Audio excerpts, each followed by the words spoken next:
Sin duda alguna, la figura histórica que más ha influenciado a la humanidad a través de los siglos ha sido la figura de Jesucristo, puesto que no ha habido otra figura histórica en la humanidad que haya influenciado tanto al mundo a través de los siglos en términos económicos, sociales y culturales como lo ha hecho Jesucristo. Sin embargo, aunque Jesucristo es sin duda alguna la figura histórica más influyente a través de la historia de la humanidad, también la figura de Jesucristo ha sido la figura histórica, probablemente la figura histórica más malinterpretada y malentendida a través de los siglos, puesto que aunque la figura de Jesucristo ha atraído mucha curiosidad y mucho interés de diferentes tipos de personas a través de los siglos, muchas de estas personas han torcido la esencia de la imagen de Jesucristo. Muchas de estas personas han deformado la esencia de la identidad, de la naturaleza de Jesucristo. Y muchas de estas personas han argumentado que Jesucristo era en esencia una especie de maestro de filosofía moral, o que Jesucristo era en esencia una especie de hippie pacifista o algo por el estilo. Y muchas de estas personas distorsionan la imagen de Jesucristo que las biografías originales de Jesucristo, es decir, los evangelios, nos presentan.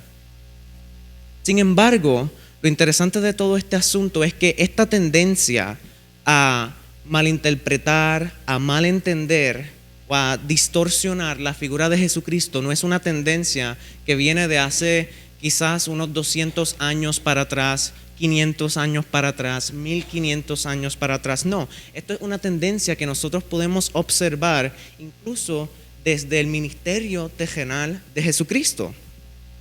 Puesto que de acuerdo a la narrativa de Mateo capítulo 16, en un momento crucial en el ministerio terrenal de Jesucristo, Cristo llama a sus discípulos a solas y les dice: ¿quién dice la gente que soy yo? Y uno de los discípulos responde: algunos dicen que tú eres Juan el Bautista, otros dicen que tú eres Jeremías, otros dicen que tú eres Elías o alguno de los profetas. Y Jesucristo les dice: ok, ¿y ustedes quién dicen que soy yo? Y respondiendo Pedro le dijo: tú eres el Cristo, el Hijo del Dios viviente. Y Jesucristo le respondió: bienaventurado eres, Pedro, hijo de Jonás, porque esto no te lo reveló ni carne ni sangre, sino mi Padre que está en los cielos. Como que el apóstol Pedro entendió la verdadera naturaleza, la verdadera identidad de Jesucristo, que Jesús, que él era el Cristo, era el Mesías, que eso es lo que significa la palabra Cristo, Mesías. Pedro entendió eso, Pedro entendió que Jesús era el Mesías que había de venir de la línea de David a libertar a su pueblo. Pedro entendió que Jesús era el Hijo de Dios. Sin embargo, muchas personas no lo entendieron. Mira, ni que pensar que Jesucristo era una especie de reencarnación, una especie de reinterpretación de alguno de los profetas. Las personas tenían ideas distorsionadas acerca de la identidad de Jesucristo. Y en la tarde de hoy nosotros vamos a estar reflexionando en un pasaje donde se nos presenta un contraste entre una persona que no entendió realmente quién era Cristo y últimamente rechazó a Cristo, y otra persona que, a pesar de que no tenía todas las ventajas de la primera persona, sí entendió la verdadera naturaleza de Jesucristo y recibió a Cristo, correspondió adecuadamente para con la persona de Jesús y lo recibió.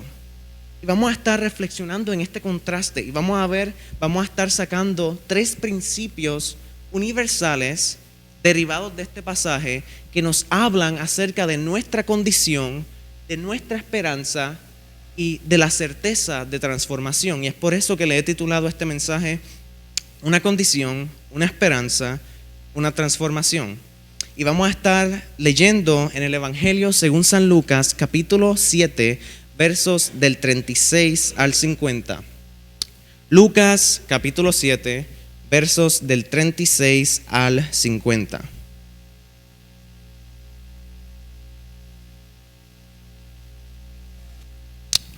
Dice así la palabra del Señor. Uno de los fariseos rogó a Jesús que comiese con él. Y habiendo entrado en casa del fariseo, se sentó a la mesa.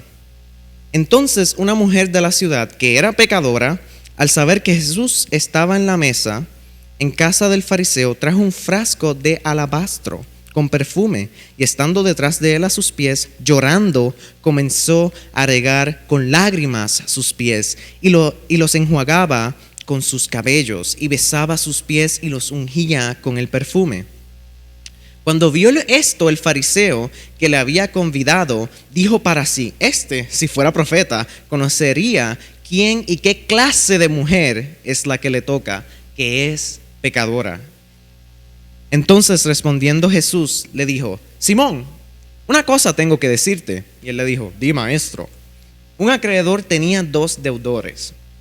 El uno le debía 500 denarios y el otro 50. Y no teniendo ellos con qué pagar, perdonó a ambos. Di pues, ¿cuál de ellos le amará más? Respondiendo Simón, dijo: Pienso que aquel a quien perdonó más. Y él le dijo: Rectamente has juzgado. Y vuelto a la mujer, dijo a Simón: ¿Ves a esta mujer? Entré a tu casa y no me diste agua para mis pies, mas ésta ha regado mis pies con lágrimas y los ha enjuagado con sus cabellos. No me diste beso, mas ésta, desde que entré, no ha cesado de besar mis pies.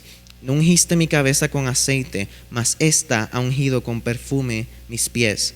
Por lo cual te digo que sus muchos pecados le son perdonados, porque amó mucho. Mas aquel a quien se le perdona poco, poco ama. Y a ella le dijo: Tus pecados son perdonados.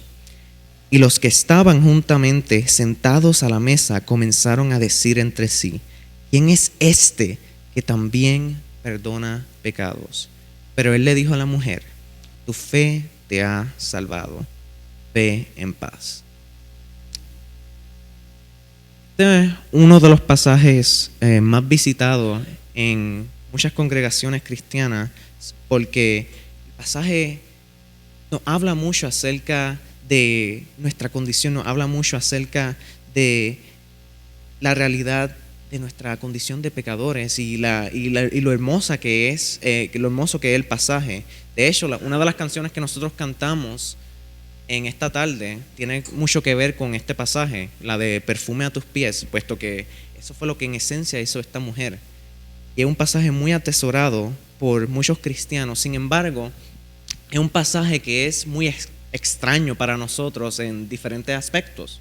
Por ejemplo, para nosotros, personas del siglo XXI, se nos hace extraño el hecho de que esta mujer haya entrado de sopetón a la casa de este fariseo, es decir, que haya entrado de forma no invitada.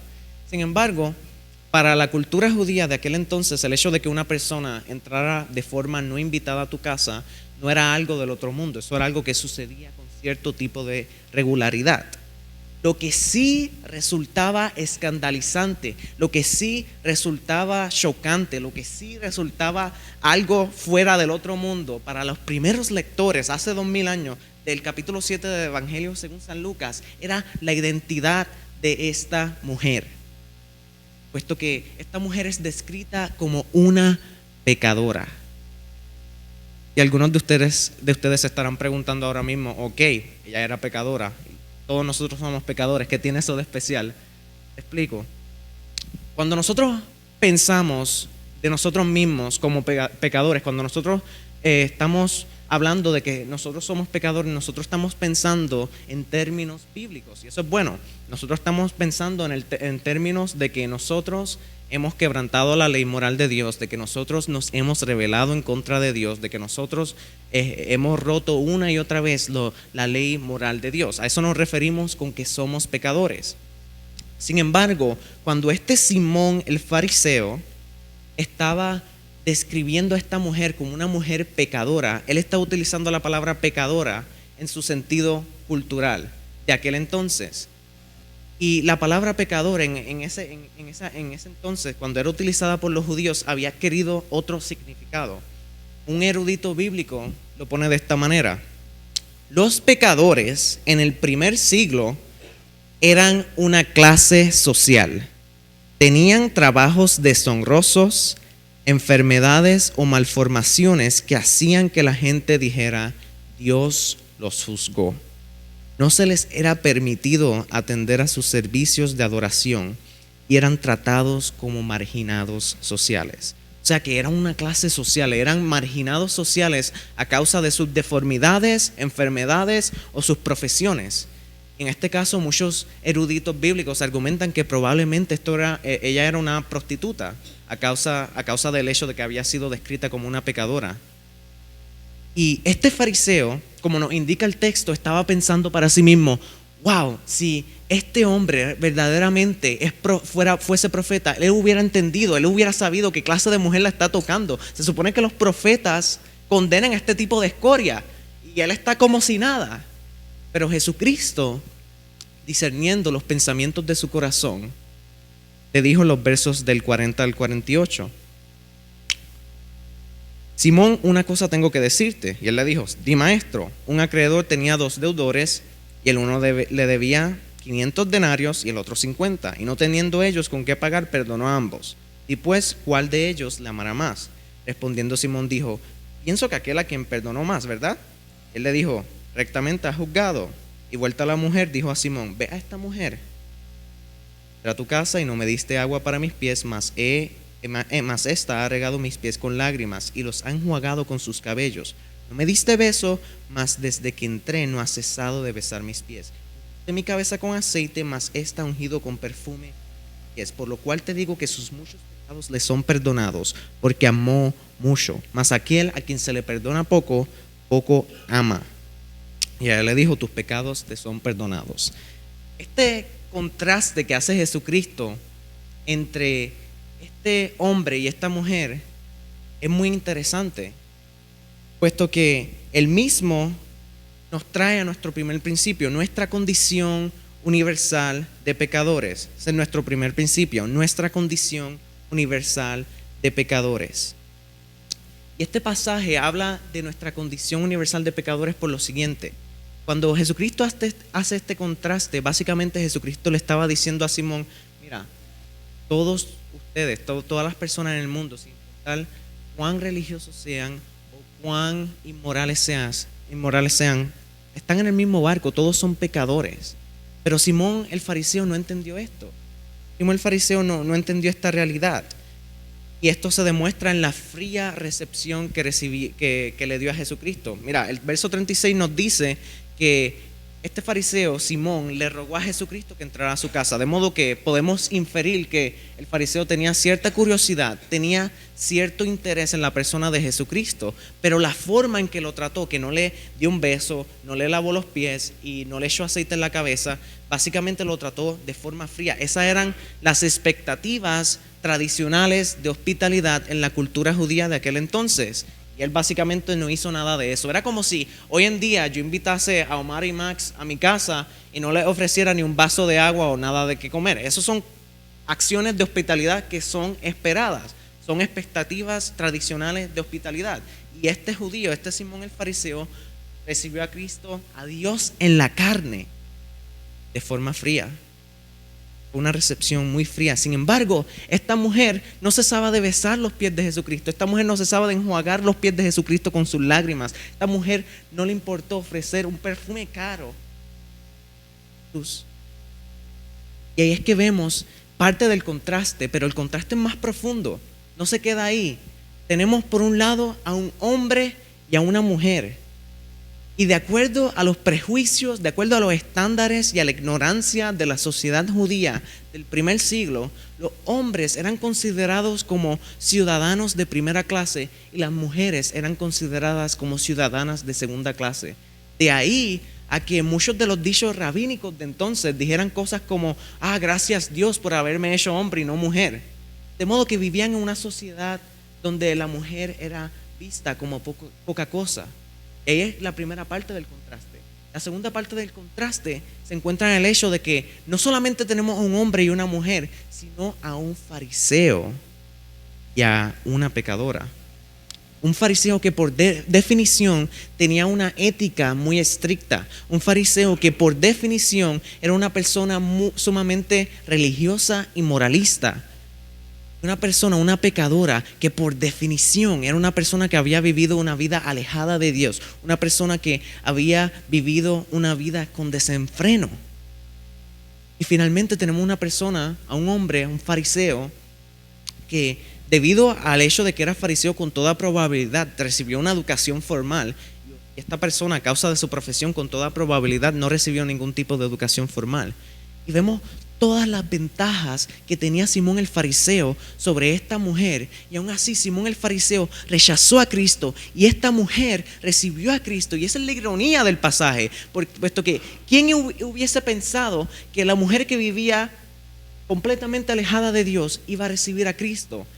La persona que supuestamente estaba tan cerca de Dios lo rechazó. Y esa es la ironía, el escándalo, lo escandalizante del pasaje. Y esta realidad, este contraste, nos habla a nosotros de nuestra necesidad universal del Evangelio, porque hay personas que dicen, ok, el Evangelio es bueno, pero eso es solamente para los que son drogadictos, para los que son prostitutas, para las personas que han vivido una mala vida. Pero yo, como yo soy moral, como yo soy un buen ciudadano, como yo pago mis taxes y todo ese tipo de cosas, yo no necesito el Evangelio, pues porque yo con mi obra yo he hecho mi parte, ¿verdad? Y el Evangelio nos dice, no, el Evangelio es la idea, hermanos, el Evangelio es la idea más destructiva en contra del moralismo y del inmoralismo, puesto que todos nosotros entendemos que el Evangelio es una idea sumamente destructiva en contra del inmoralismo, porque el Evangelio transforma nuestras vidas, como vamos a ver más adelante. El Evangelio cambia quiénes somos. El Evangelio hace, cuando nos transforma, donde el pecado que nosotros antes amábamos, ahora aborrecemos, y el Dios que nosotros antes ignorábamos, ahora amamos. El Evangelio transforma nuestra vida para bien, y es por eso que el Evangelio es la idea más destructiva en contra del inmoralismo.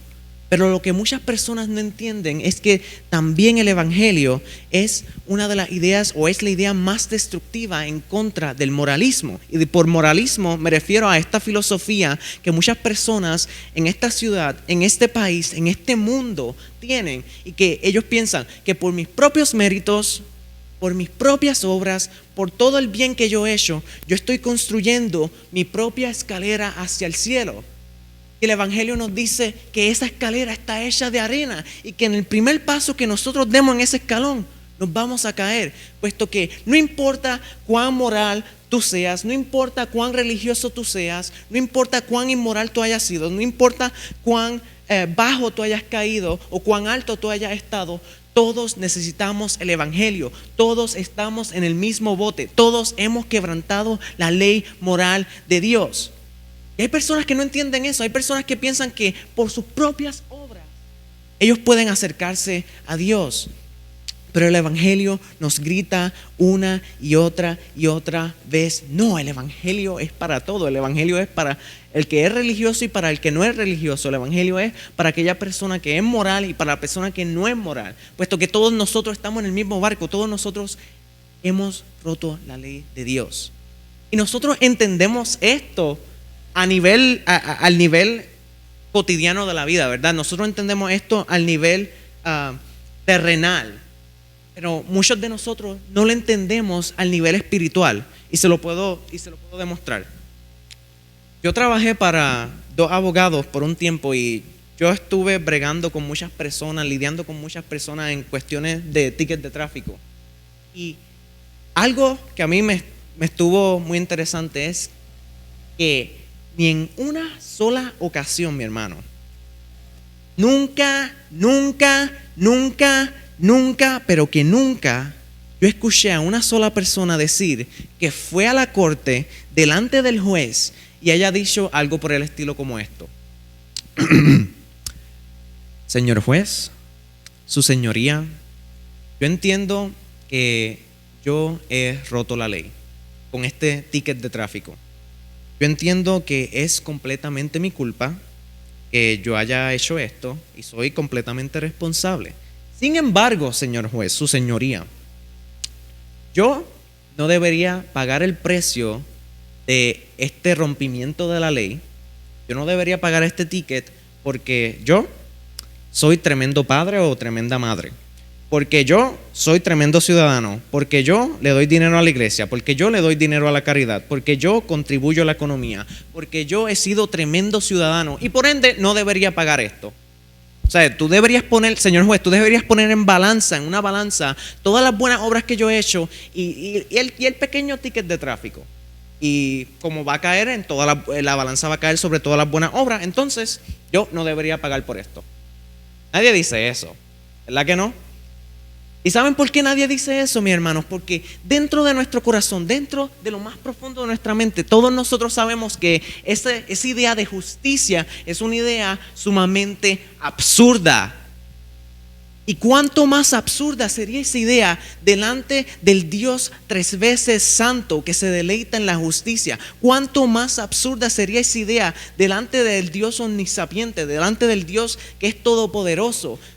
¿Cuánto más absurda lo sería? ¿Cuánto más absurdo es creer que cuando nosotros, al final de nuestra vida, cuando nosotros juramos, estemos delante de Dios, nosotros pensemos que Dios va a poner en una balanza todas las buenas obras y todas las malas obras? ¿Cuán absurdo es esa idea? ¿Cuánto mucho más absurda sería esa idea delante del Dios tres veces santo? Puesto que todos nosotros sabemos que la justicia tiene que ser vindicada y que la justicia tiene que ser vindicada independientemente de todas nuestras buenas obras y que la justicia no puede ignorar el pecado o el rompimiento de la ley que nosotros hayamos cometido. Lo que nos trae a nuestro siguiente principio en la tarde de hoy: nuestra única esperanza de perdón en Cristo. Nuestra única esperanza de perdón en Cristo. Esta mujer entendió que su única esperanza de perdón era en Cristo. Ella entendió que solamente en Cristo ella podía ser perdonada de forma real y comprensiva. Sin embargo, Simón el fariseo no entendió esta realidad. Simón el fariseo confiaba en su religiosidad y en su moralismo y en el hecho de que él probablemente era tremenda persona para ganarse al cielo. Pero esta mujer sabía que no importaba lo que ella hiciera, solamente en Cristo ella podía hallar esperanza. Y es por eso que cuando se dio cuenta de que Cristo estaba en esa casa, ella salió corriendo a lo que ella era, a su Salvador. Porque solamente en Cristo hay esperanza, solamente el Evangelio salva, no nuestras obras, no el hecho de que nosotros seamos tremendos ciudadanos. Y eso es bueno, que seas tremendo ciudadano, pero eso no te va a salvar delante de Dios, puesto que todos nosotros hemos roto la ley.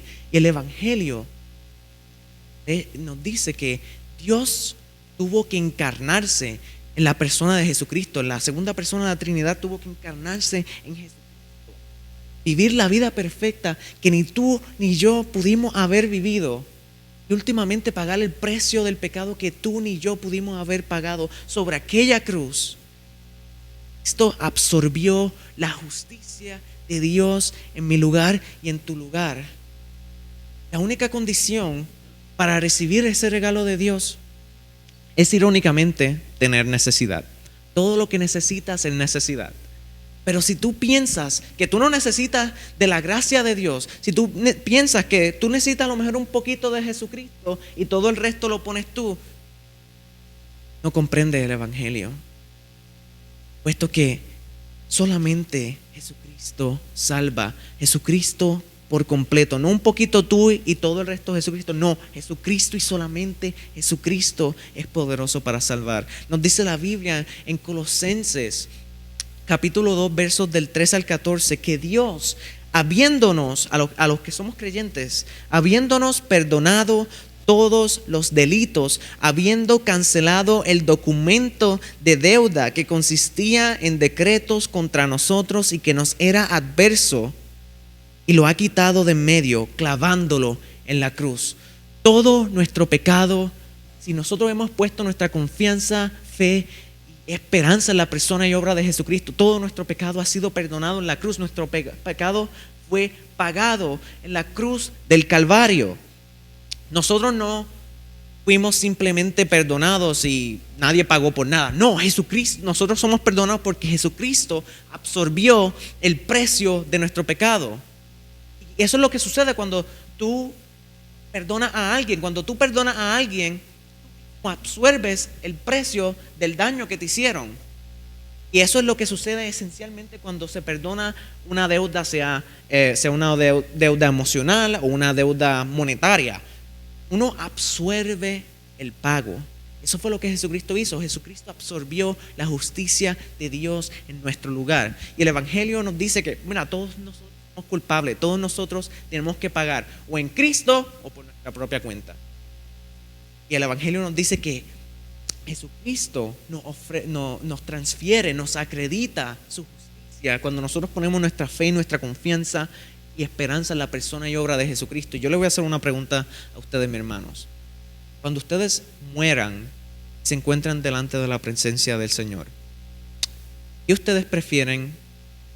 Ofrecerle, presentarte ante Dios con tu propia justicia o con la justicia de Jesucristo. Esa es fácil, ¿verdad? Pero sin embargo, muchas personas no entienden eso. Ellos quieren ser como Simón el fariseo. Ellos quieren confiar en su propia religiosidad, en su propio moralismo, en sus propias buenas obras. Y el Evangelio está en contra de eso. El Evangelio nos dice, no puede, esas escaleras de arena. Sin embargo, muchas personas no lo entienden. Dice el apóstol Pablo en Efesios capítulo 2, versos del 8 al 9, que por gracia nosotros hemos sido salvos. Y esto no es de vosotros, esto no es de nosotros, esto es un don de Dios. No por obras para que nadie se gloríe. No por obras para que nadie se gloríe. ¿Cuán más claro eso puede estar? No hay esperanza en nada ni en ninguna otra cosa sino en Cristo. Sin embargo, mis hermanos, el proceso de salvación no es solamente el proceso legal de salvación de que, Cristo pagó el precio de mis pecados y acredita su justicia. Ese es el elemento legal de la salvación, el elemento principal de la salvación. Pero la salvación tiene muchas ramificaciones. Cuando Dios nos salva a nosotros, un montón de cosas están pasando y la salvación no solamente nos pone en ese estatus legal de inocencia ante Dios a causa de la obra de Jesucristo. La salvación también transforma nuestras vidas, lo cual nos lleva a nuestro tercer y último principio en la tarde de hoy. Nuestra certeza de transformación en Cristo. Nuestra certeza de transformación en Cristo. Cuando un pecador recibe perdón en Cristo Jesús, cuando un pecador es perdonado de su deuda cósmica en la corte celestial, cuando Cristo le cancela la deuda espiritual a un pecador por completo, su concepción de Cristo, cómo esta persona ve a Cristo, la relación entre Cristo y esta otra persona va a cambiar, da un giro de 360 grados. Esta mujer, por ejemplo, nos dijo Jesucristo que ella amó mucho porque se le perdonó mucho. La relación entre ella y Dios cambió. Ella no amó a Dios para que se le perdonara mucho. No, Dios le perdonó todo. Por ende, ella amó a Dios. Y cuando nosotros nos damos cuenta del peso de nuestro pecado, de cuánto mal realmente nosotros hemos hecho en esta vida, nos damos cuenta de que nosotros vivíamos una vida alejada de Dios y que nosotros vivíamos, como dirían en mi país, al garete, y que no nos importaba Dios en absoluto. Y nos damos cuenta de que aún así, a pesar de que nosotros vivíamos de manera alejada de Dios, Dios mandó a su Hijo a morir por nosotros, a pagar el precio de nuestro pecado cuando tenía todas las razones para no hacerlo y ninguna razón para hacerlo. Aun cuando nosotros vemos eso, nosotros no podemos quedarnos como si nada. Es imposible tener un encuentro personal con Jesucristo y quedarte como si nada y no cambiar en absoluto. Esto no me lo estoy inventando yo, esto es parte de la teología bíblica. De acuerdo al apóstol Juan, en su primera epístola, en el capítulo 2, verso 4, él nos dice que si alguno dice que conoce a Cristo, pero no guarda sus mandamientos, él es mentiroso y la verdad no está en él.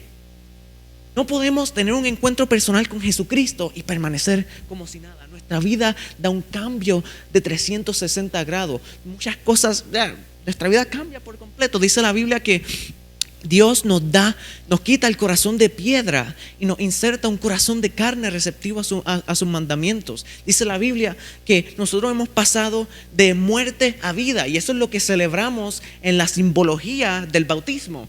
Que de la misma manera en que Cristo murió y resucitó, nosotros hemos pasado de muerte a vida en Cristo Jesús. Nos dice la Biblia en 2 de Corintios 5:17 que de modo que si alguno está en Cristo, nueva creación es. He aquí todas las cosas viejas han pasado, he aquí todas son hechas nuevas. Esto que cuando nosotros tenemos un encuentro personal con Jesucristo, nuestra vida cambia. Y no es que nuestra personalidad cambie. Yo sigo siendo el mismo caso terrible de hace años. Yo sigo siendo el mismo payaso, si me conocen. Pero mis deseos, mis anhelos, mi identidad cambió por completo. Antes yo encontraba mi identidad, mis deseos y mis anhelos en la popularidad, en la pecaminosidad y todo, en el materialismo y todo ese tipo de cosas. Pero ahora mis deseos, mis anhelos se encuentran encerrados, se encuentran en Cristo Jesús. Cristo es el centro de mi vida, y eso es el cambio, la transformación que Dios hace en nuestras vidas. De la misma forma que hizo con esta mujer, el valor que ella le daba a las cosas que ella tenía antes de Cristo, a su profesión, a la estabilidad económica, dejó de importarle tanto una vez ella le entregó su vida a Cristo. Mira que le entregó a Jesucristo lo que era con toda probabilidad su posesión más preciada, un perfume de alabastro. Y cuando una persona tiene un encuentro personal con Cristo, ese esquema de valores cambia. Antes quizás teníamos a Dios como número 8 y la estabilidad económica, esas eran nuestras prioridades, número del 1 al 3. Pero cuando Cristo viene a reinar en nuestra vida, Cristo se vuelve el 1, el 2, el 3, el 4, el 5, el 6, el 7, el 8, el 9, el 10. Cristo se vuelve el centro de nuestra vida. Permíteme ofrecerte una ilustración. Supón que estamos de vuelta en high school. Supón que tenemos 16 años. Supongo que estamos de vuelta en la secundaria y que nosotros, ¿verdad?, tuviéramos a una persona que no nos agradara en absoluto, que nosotros fuéramos el bully, el abusivo de la escuela. Supongo que una y otra y otra y otra y otra y otra vez nosotros nos hubiésemos dedicado a destruir, a mancillar, a quebrantar y a humillar a esa otra persona, oportunidad tras oportunidad. Y supongo que en un momento tú decidiste, cuando se acabaron las clases, tú decidiste irte de vuelta a tu casa caminando, porque tu casa queda a 15 minutos caminando y tú estás con tu mochila y con tus audífonos ensimismado o ensimismada en tus propios pensamientos. No estás prestando atención, estás pensando en tus propias cosas mientras vas caminando por la calle y no hay absolutamente nadie en la acera contigo, excepto la persona a la que tú habías humillado la vida en tantas ocasiones. Y esa persona obviamente no llama tu atención, porque si llama tu atención probablemente se va a meter en problemas. Pero mantiene su distancia, porque esa persona también tiene que caminar por la misma acera para poder llegar a su casa. Y pasados unos minutos, cuando llega el momento de cruzar la calle, tú todavía estás ensimismado o ensimismada en tus propios pensamientos y no estás prestando mucha atención. Cuando cruzas la calle, ves que un cajo que tampoco está prestando mucha atención está a punto. Luego escuchas, te encuentras en el piso, no tienes idea de qué pasó, y cuando miras hacia el auto, cuando miras el carro, ves a la persona que tú habías humillado tanto, tirada en el suelo, porque te empujó y recibió el golpe. Y luego te enteras que esa persona perdió la habilidad de caminar de por vida. ¿Cuáles serían las nuevas dinámicas? ¿Cuál ¿Cómo sería esa relación entre tú y esa otra persona luego de un evento como ese? ¿Cómo cambiaría tu relación para con esa persona luego de un evento como ese? Lo primero que yo sí te puedo asegurar con toda la seguridad del mundo es que tú dejarías de molestar a esa persona de por vida. Y que con toda probabilidad tú también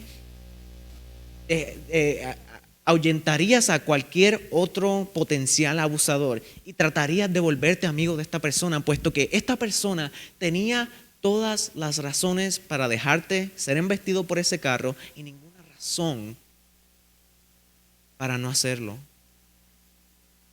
para sacrificarse por ti. Sin embargo, aún así lo hizo. Y de la misma manera, nosotros no podemos humillar a Dios, ¿verdad? Pero de la misma manera, nosotros vivimos una vida alejada de Dios. Nosotros vivimos una vida separada de Dios, en nuestro propio, enfangándonos en nuestro propio pecado. Sin embargo, Dios nos amó al límite. Si tú dices que tú amas a Dios, que si tú dices que tú estás en Cristo, que tú le has dado tu vida a Cristo, pero tú vives como el diablo, mira, brother, no, la verdad no está en ti, estás mintiendo, estás engañando a ti mismo. Entonces, la realidad es que nosotros tenemos que entender, puesto que cuando Jesucristo entra en nuestra vida, hay una certeza de transformación. Y es como, mira, mi hermano, es como si nosotros fuésemos embestidos por uno de esos trailers de 18 ruedas a toda velocidad. Solamente, si eso nos pasara a nosotros, solamente hay dos posibilidades lógicas. Número 1, te mueres. Número 2, si por algún milagro de la vida, si por algún milagro de Dios, quedas vivo, vas a terminar malherido de una forma u otra. Puesto que es imposible ser embestido por un objeto tan grande, tan poderoso, tan potente como un trailer de 18 ruedas y quedarte como si nada. Y de la misma, ¿qué tú crees que es más grande? ¿Dios o un trailer de 18 ruedas? ¿Qué es más poderoso? ¿Dios o un trailer de 18 ruedas? ¿Qué es más sobrecogedor? ¿La gloria y la potencia y la magnificencia de Dios o un trailer de 18 ruedas? Es imposible tener un encuentro personal con Jesucristo, permanecer igual. Y termino con esta ilustración. Hay una canción que se canta en muchas iglesias americanas que se llama Amazing Grace. La traducción oficial es Sublime Gracia, pero una traducción literal sería Gracia Asombrosa. Y es un himno que se canta desde hace siglos en iglesias en Estados Unidos, puesto que exalta la gracia y el perdón de Dios en la vida del pecador. Es un himno sumamente hermoso y si usted no lo ha escuchado, yo le recomiendo que cuando vaya a su casa, vaya a YouTube y ponga la canción Amazing Grace y le ponga mucha atención a la lírica, porque es una lírica hermosa. Pero lo interesante de la historia de ese himno, de esa canción Amazing Grace, es que fue escrita por un traficante de esclavos. Válgame, un traficante de esclavos. Y esta persona se llamaba John Newton. Y este traficante de esclavos, en un momento dado de su vida, tuvo un encuentro personal con Jesucristo y cambió su vida patas arriba, cambió su vida en un giro de 360 grados. Y la persona que era un traficante de esclavos se convirtió en un abolicionista en contra de la esclavitud y escribió el hermoso himno de Amazing Grace. Asombrosa gracia, puesto que todo es por la gracia y el amor y el poder de Dios. Y no hay nada en este mundo que pueda transformar. Y si Dios tuvo el poder para transformar el corazón de esta mujer pecadora, y si Dios tuvo el poder para transformar el corazón de John Newton, y si Dios tuvo el poder para transformar el corazón de José Santiago y de Dios tiene el poder para transformar la vida de cualquier persona.